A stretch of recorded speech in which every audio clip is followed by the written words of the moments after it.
It is in Sahih Bukhari. And Allah says, لَتُحَجَّنَّ الْبَيْتِ لَيُحَجَّنَّ الْبَيْتِ وَلَيُؤْتَمَرَنَّ. The people will continue to make the Hajj to the house of Allah, and people will continue to perform the Umrah to the house of Allah, the Kaaba.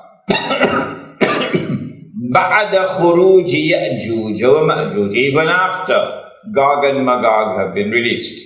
And then the hadith goes on to say, لَا تَقُومُ السَّاعَةُ حَتَّى لَا يُحَجَّ. That the last day would not come until the Hajj has been abandoned. This hadith is in Sahih Bukhari. Let me repeat it.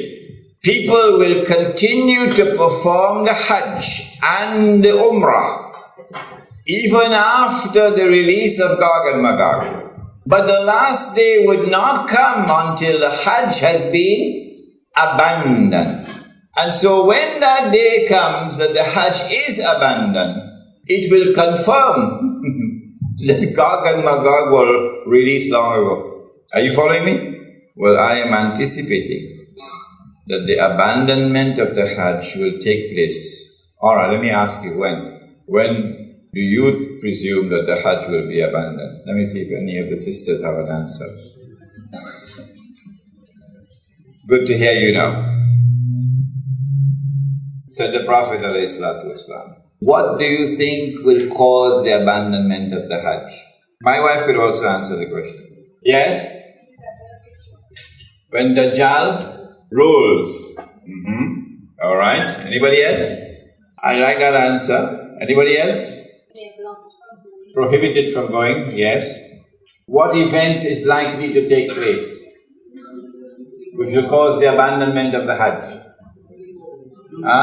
The big war, correct.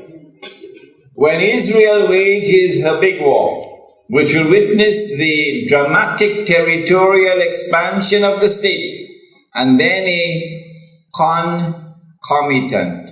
Concomitant means taking place at the same time. A concomitant attack on the US dollar, and it collapses, and all the paper money in the world collapse, and the US economy collapses, and then Israel replaces the United States as the ruling state in the world. That big war is likely to inflame the passions of the Muslims around the world to such a fever pitch that the Saudi government cannot allow the Hajj to take place, because such a Hajj would likely threaten the foundations of the Saudi state. And so they might use some cock and bull story about some virus which is a great danger to health, and get World Health Organization to issue an advisory, and then they suspend the Hajj. And then the next year they continue the suspension until eventually the Hajj is abandoned. And so this event could be around the corner. The abandonment of the Hajj, which has been held for the last few thousand years. Israel is likely to wage a big war, I said, probably within the next 5 to 10 years. And then the Hajj is abandoned.